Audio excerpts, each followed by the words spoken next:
আমি আল্লাহর উপর বিশ্বাসটা একটু রাখ না বান্দা। তোকে কে কষ্ট দিচ্ছে আমাকে এসে বল, তোর উপর কে জুলুম করতেছে আমাকে একটু এসে বল না।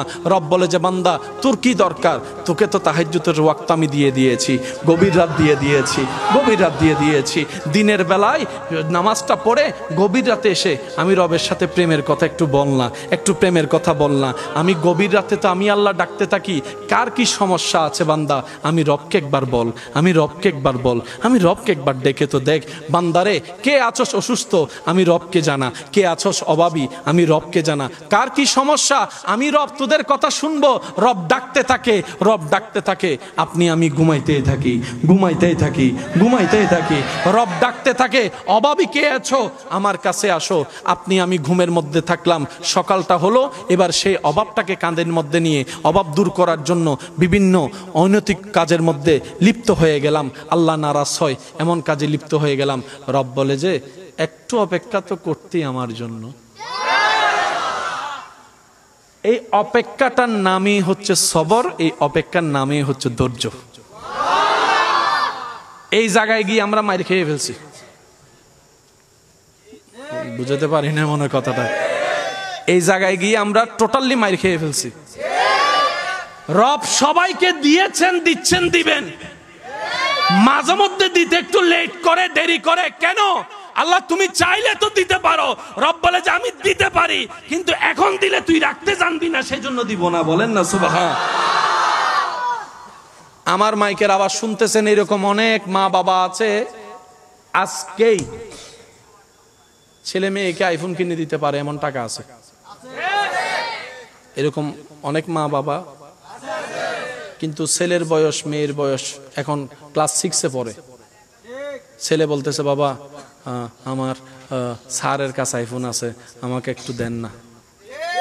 মা বাবা বলে যে তোমাকে এখন ফোন দেওয়া যাবে, তার মানে মা বাবার কাছে টাকা নাই। তো দিচ্ছে না কেন? ছেলে এত কান্নাকাটি করে চাওয়ার পরেও দিচ্ছে না কেন? মা বাবা বলে যে এটা ওর জন্য এই বয়সে ভালো হবে। ঠিক তেমনি ভাবে রবও আমাদেরকে কিছু কিছু নিয়ামত দিতে একটু দেরি করে, যেন আমরা সেটাকে উপযুক্ত সময় পেতে পারি। ওই উপযুক্ত সময় আসা পর্যন্ত যেই অপেক্ষা করতে হয়, ওই অপেক্ষার নামেই হচ্ছে ধৈর্য ধরা, ওই অপেক্ষার নামেই হচ্ছে সবর করা। ধৈর্য সবর কি এক কথায় বুঝে রাখবেন, আল্লাহর হুকুমের অপেক্ষার দিকে তাকায় থেকে বসে থাকার নামেই হচ্ছে ধৈর্য, এটার নামেই সবর। বলেন না সুবহান। আল্লাহ আমাদের সবাইকে সেই নিয়ামত নেওয়ার তৌফিক দান করুন। আপনাদের কষ্ট হচ্ছে না তো? বেশিক্ষণ বিরক্ত করব না, কিন্তু যতক্ষণ করব রবের প্রেম নিয়ে করার চেষ্টা করব ইনশাআল্লাহ। আল্লাহ পাক বলে যে আমার জন্য কি কর, জোরে জোরে জোরে। এবার আসেন, আপনি আমি মায়ের পেটে ছিলাম না 7 মাস 8 মাস 9 মাস। প্রথম যেদিন আপনি আমি মায়ের পেটে ছিলাম, সেদিন ছিলাম 1 ফোঁটা পানি। 1 ফোঁটা কি? ওই 1 ফোঁটা থেকে পানি থেকে আজকের আমি, আজকের আপনি। কয় ফোঁটা পানি? যারা আলট্রাসোনোগ্রাফি দেখেছেন তারা জানে 6 7 মাস 8 মাস হওয়ার পরে বাচ্চার একটা রূপ দেখা যায় মায়ের পেটে। সুবহানাল্লাহ জোরে বলি। আচ্ছা, তো এই বাচ্চার যে খাওয়া, আমার যে খাওয়াটা আল্লাহ আপনাকে আমাকে কিভাবে খাওয়াইয়েছেন? নাভির মাধ্যমে। এই জিনিসটা একটু বোঝার চেষ্টা করবেন। নাভির মাধ্যমে দুনিয়াতে আসার পরে আমরা মরণ পর্যন্ত খাবো কি দিয়ে? একটু জোরে বলেন। অনেক সময় আপনারা দেখবেন নাভির মধ্যে আমরা কিভাবে খাই, এটা বোঝার জন্য আল্লাহ আমাদেরকে সেই নিয়ামত দিয়েছেন। অনেক সময় রুগী দেখতে গেলে দেখবেন খাবার পাইপটা কোন দিকে থাকে? ও ডাক্তার এটা কি? খাবার নল। সুবহানাল্লাহ জোরে বলে। তো খাবার নল এদিকে কেন? খুব মনোযোগ, খুব মনোযোগ। বেঁচে থাকার জন্য, সুস্থ থাকার জন্য, পাওয়ারি ওষুধ লোড নেওয়ার জন্য খাবারের দরকার। অনেক সময় দেখবেন আমরা ঘরে অসুস্থ হলে কিছু খাইতে ইচ্ছে না করলে মা বাবা মুরব্বীরা এসে কিংবা প্রিয়জনরা এসে বলে যে একটু হলে খাও, ওষুধ খাইতে হবে তো, একটু হলে খাও। কারণ খালি পেটে যদি পাওয়ারি ওষুধ যায় খাজনার চাইতে বাজনা বেড়ে যাবে। তো খাবারটা যদি যাওয়া হয়, সে পাকস্থলিতে যখন ওষুধটা পড়ে তখন কাজটা একটু ভালোভাবে হয়। একটু খেয়াল করবেন, সারা জীবন খেলাম মুখ দিয়ে, অসুস্থ হওয়ার পরে দেখা যায় একটা নলি দিয়ে এই নাকের ভিতরে।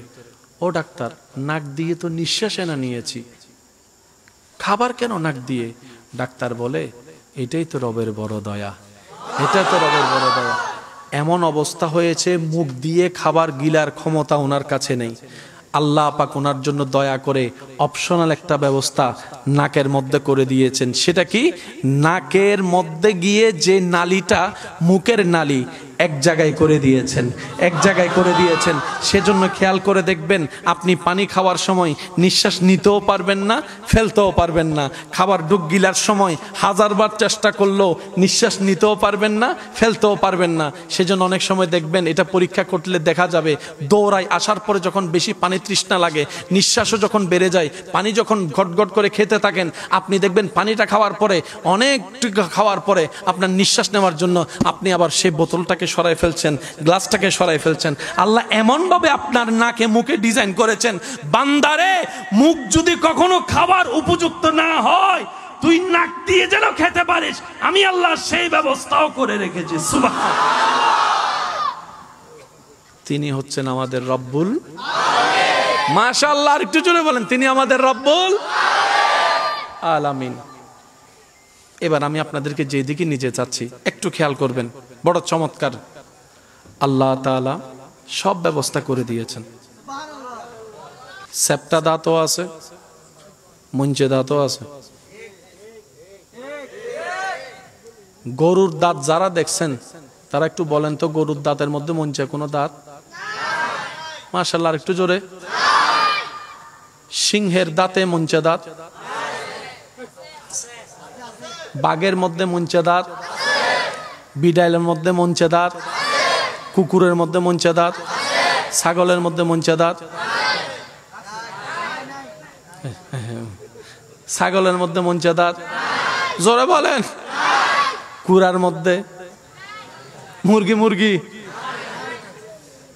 এবার দেখেন, যাদের কাছে প্যারাগের মতো দাঁত নাই, ওই সমস্ত প্রাণীরা গোস্ত খায় না,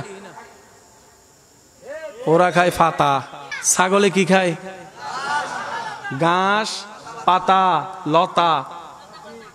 গরুও কি খায়? গোস্ত খায়। গরু গোস্ত খায়, সেজন্য ওই প্যারাগের মতো দাঁতও। আর একটু জোরে। এবার বলেন, বাঘে লতা খায়? বাঘে পাতা খায়? বাঘে ঘাস খায়? বাঘে কি খায়? সেজন্য মুঞ্চে দাঁত। মানুষে শাকও খায়, গোস্তও খায়, সেজন্য আল্লাহ মানুষের দাঁতের মধ্যে দোনো ধরনের দাঁতের ব্যবস্থা। তিনি আমাদের রব্বুল আলামিন।